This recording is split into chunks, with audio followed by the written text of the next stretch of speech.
being the Pope is different from being the Cardinal. The Pope had many battles to fight, the most important being the Protestant Reformation. And there he was, the head of the Catholic Counter-Reformation.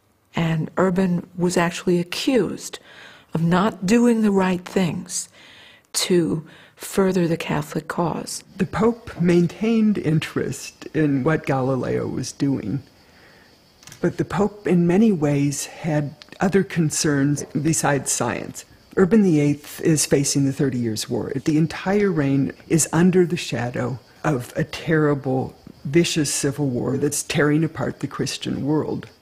So when Galileo came to trial, the Pope could not risk defending his friend when he personally was under such scrutiny, and Galileo became expendable. He feels he can afford to turn his back on Galileo, and I think Galileo didn't know what was coming.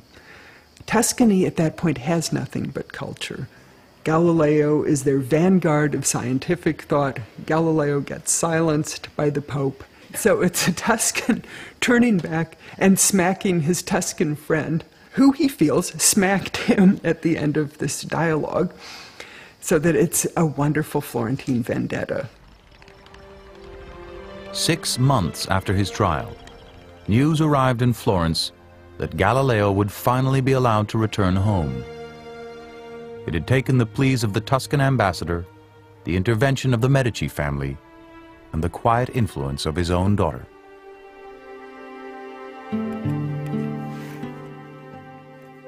We are awaiting your arrival with great longing, and we cheer ourselves to see how the weather has cleared for your journey. Sire, my sudden joy is as great as it is unexpected.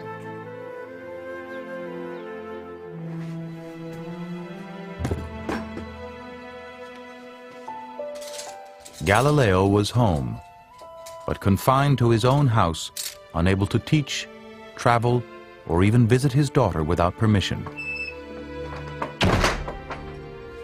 He signed his letters, "From my prison in Arcetri."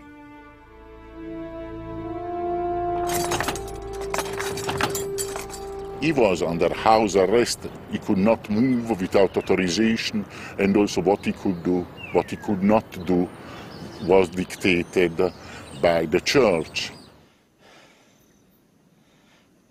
Not so many years have passed since I was often received by cardinals and princes of the city who wanted to see only for a moment some of the things that I had observed.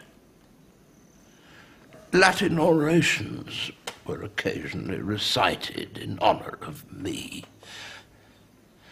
the Duke's mathematician, discoverer of new planets,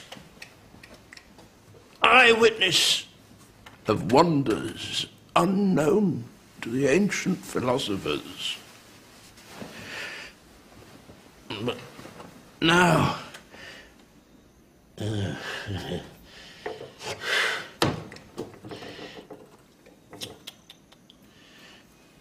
now I spend fruitless days made long by inactivity, yet brief compared to the years that have passed. My only comfort, the memory of former friendships, of which so few remain. Vigor meus in ardoribus estatis. Galileo was ordered to recite prayers of penitence each week. Although ailing, Maria Celeste undertook to relieve him of this burden. I obtained permission to view your sentence, sire.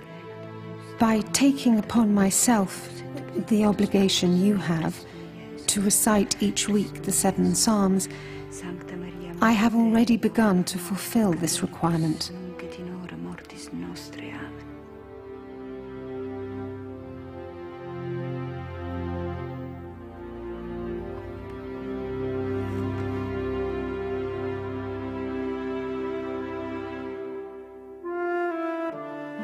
Had I been able to substitute myself in your punishment, I would accept a prison even stricter than this one in which I dwell, if by doing so I could set you again at liberty.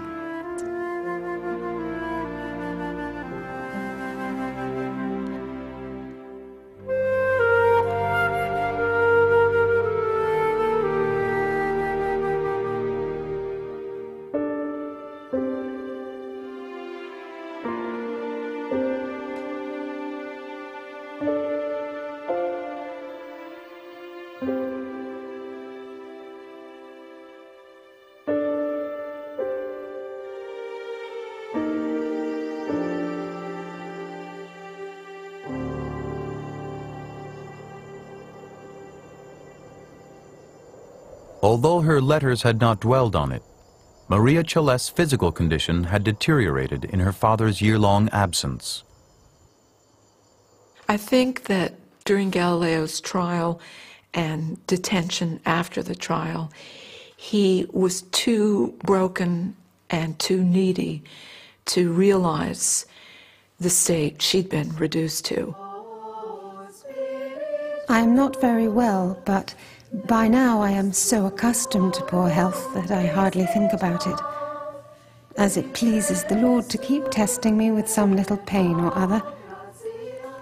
I thank him, and I pray that he grant you, sire, the greatest possible well-being.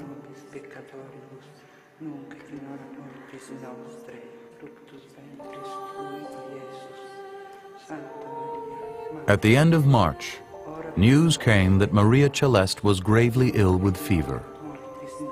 For the next 10 days, Galileo made the short walk to the convent, trying to hold on to her.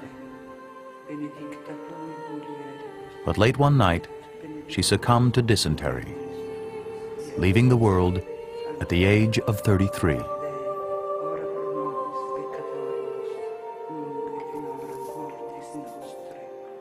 When Maria Celeste died, it was as if a light had gone out in Galileo's life.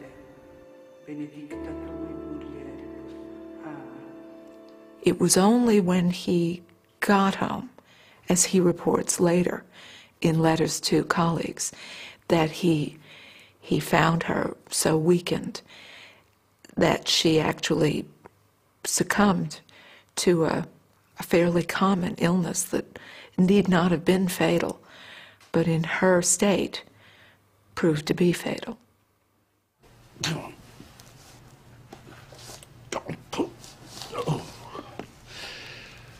I'm full of melancholy and sadness.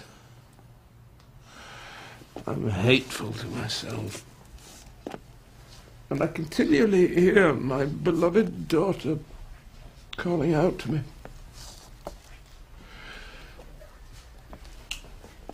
Maria Celeste suffered ill health during my absence, and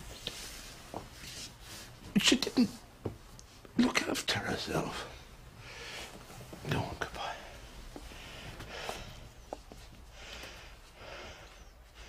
She was a woman of exquisite mind, singular goodness, most tender in her feelings towards me.